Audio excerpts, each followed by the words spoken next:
Hi there. I'm walking in a beautiful, huge park that's right behind my new house here in Austin, Texas.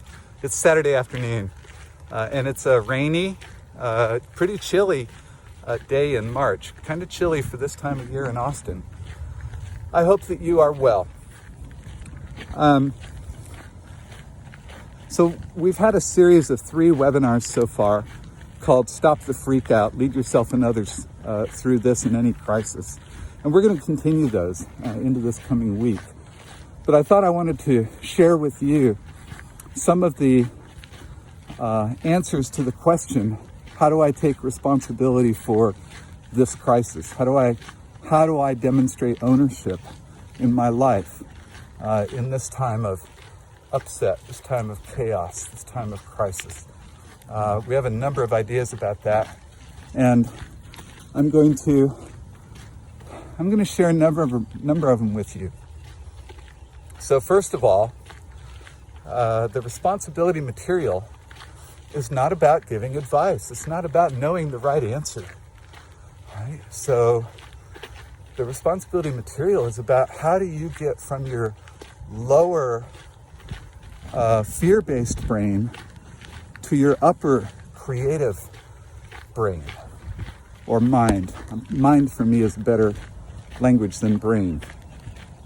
So the literature is well documented in science that we have different brains, and that the older reptilian brains and others are associated more with fear and scarcity thinking and survival mode. And the newer brain is much better at making decisions and things, but if it makes decisions out of scarcity mode, then you're in scarcity mode. So the responsibility process helps us catch ourselves below the line and get ourselves above the line. So above the line, we can tap into a database of genius that only you have, right? There's nobody in the world that was born with exactly the same genius that I was born with. And that's true for you too. Then we can also tap into our unique inspiration.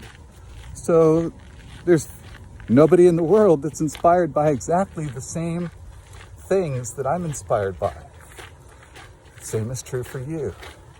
So increasingly, I think of life success in terms of happiness, in terms of freedom, power, and choice, as finding that intersection between my unique genius and my unique inspiration, and then living into it to look around me and find out where I can add value.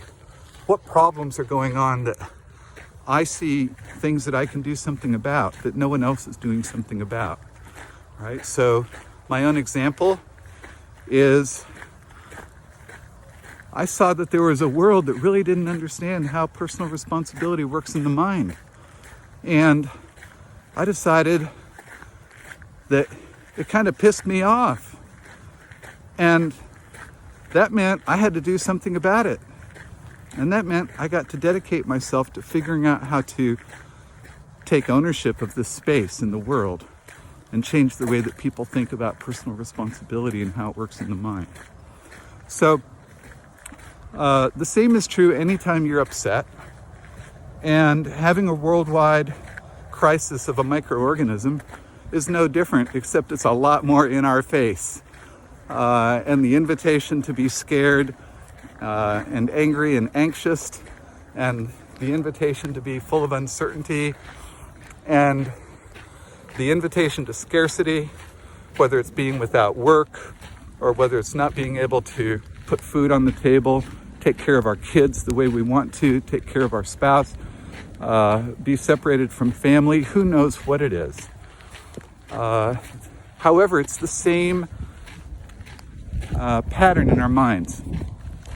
It's the responsibility process. And what there is to do about it is to get into the mental state of responsibility.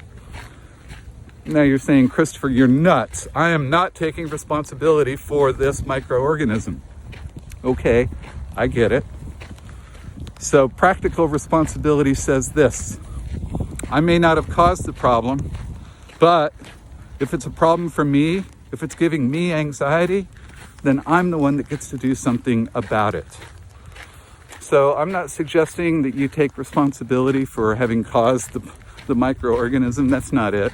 I'm suggesting that you can get yourself to a place in your mind, a mental state of freedom, choice, and power, where you can generate much better answers for yourself and those around you than if you stay stuck in the fear and the anxiety. So that's the number one thing that we talked about on all of these calls this week, and I assume that we're going to keep talking about that on the calls coming up. The keys to responsibility are intention, awareness, and confront. So intention means, what do I want? Well, my first intention is I'm going to be bigger than this problem. I'm going to be bigger than any problem, because I'm going to get myself to the mental state of responsibility where I can be smart and free and powerful and make good choices. Awareness, I'm going to look around me and say, you know what? The sky isn't really falling. Yeah, there's a lot of weird things happening, but the truth is, I have, and I hope this is true for you, I have a roof over my head, I have food on the table, I have a place to put my head at night. And what that means is that I don't need to invoke the freeze, fight, or flight syndrome, and instead I can think logically and rationally about what I want and what I'm going to do about it. That's awareness. Confront means I'm going to actually stand in front of my mirror and face myself and ask myself, Christopher, all right, what is there for me to see or do here? What's there for me to take ownership of? What's there for me to understand here that I'm not understanding? So when we're able to face our anxiety or face our fears, then we can actually do something about it. Now, the second thing that we talked about the most was loss of income or other forms of scarce resources. People worried about paying their mortgage. People worried about having lost their income. People being laid off immediately. Businesses losing their business. I get it. All right? So, I'm not a wealthy man in terms of having tons of money in the bank. However, my wealth comes from the fact that for more than 30 years, I've gone out looking for work almost every day because I've run my own business. And that means that I know how to generate business. I know how to generate revenue. So we took a hard look at our numbers a little over a week ago. And there's a significant part of my business that we believe is probably gone for the rest of the year. And that's the stand-up work that has me get on airplanes and do live workshops and speeches. So when we delete all of that revenue from our sales forecast, then we're unable to continue to run our business in the same way. We cannot keep all of our teammates employed without that revenue. So, do I get scared and do I run and lay off people? No. The good news is that we're in good enough shape for a few months, and I'll defer some compensation, and we'll figure out how to keep everybody on board. So I then look around and I think, you know what? All the financial system in the world has contracted right now. But that doesn't mean that money has gone away, right?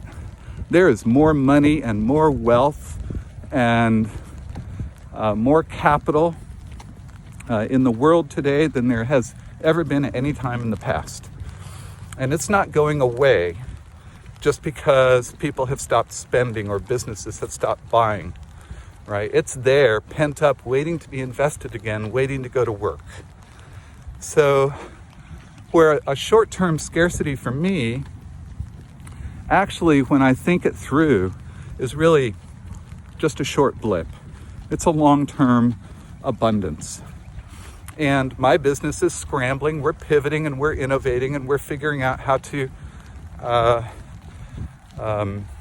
serve you and others in ways that will allow me to keep our team operating. And the truth is, I don't know what will happen, but I'm not running from scarcity. I'm not running from fear about this. If I were an employee, I'd be thinking the same way, and that is that I know how to go look for work, right? And that there's going to be plenty of work, again, real soon. And so that's one way to think about this. Another way to think about this is the idea that in times of crisis, we come together. And so we study personal responsibility, but I've also spent a great deal of my career studying shared responsibility, teamwork, collaboration. And an economist, Kenneth Boulding, has a name for that. He actually calls it love, right? He means the love for humankind. He doesn't mean romantic love. But there's tremendous giving that's occurring during this time. There's a tremendous opportunity here for us to reach out and support each other and give and ask for help. So one of the things that I've done is I've assured my team that their jobs are solid for the next few months, and that whatever decisions that we make, we'll make together, and we'll make it with full transparency. And that they have a complete opportunity to help us figure out how to stay in business. And I am not going to eliminate their paycheck at this difficult time. So I think those are the two biggest things that we have discussed. One more, and then I'll let you go.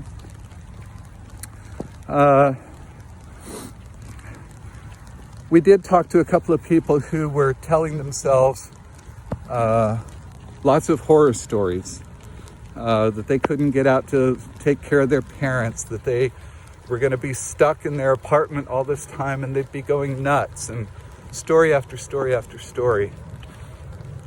And one of the things that we took from that is that we cause a lot of our own fear with the visions that we paint for ourselves and the stories that we tell ourselves. So to one woman, and this is on number one, the Stop the Freakout number one webinar. You can find it at our website at responsibility.com. It's the first person I talked to. Her name's Rose. She had this whole litany of ways that she was horrifying herself, making herself really scared. And I knew a little bit about Rose's background. I've worked with her before, and I said, well, Rose, I said, nothing has meaning until we give it meaning. So you may not realize that, but see that these signs right here, the only meaning those signs have is the meaning I give them, right? Or that anybody else gives them. And it's the truth about any other behavior or anything else, is nothing has any meaning until we give it meaning. So once again, we can confront those stories that we tell ourselves and ask ourselves, does that really have to be true? Right? Or am I just scaring myself? So remember, the gurus on responsibility tell us it's not what happens to us that's important. It's how we respond. What that means is, to me, is that if we derive meaning in our life from what's happening to us, then what that means is that we derive that the meaning of our life is always at the whim of our environment. So right now, if I think it's horrible that it's raining on me and that it's cold and that I can't go hug somebody because of keeping social distance, if I think all that's horrible, then what I'm saying is that my environment is determining my life. But if we derive the meaning in our life from how we respond to what's happening to us, then we will always be in charge of the meaning in our life. So my wish for you is that you catch yourself deriving the meaning in your life from what's happening to you. And you decide instead to take charge and derive meaning in your life from how you're going to respond to what's happening to you. I love you very much. The Responsibility Company is here for you. Thank you for watching this all the way through. To your freedom, power, and choice.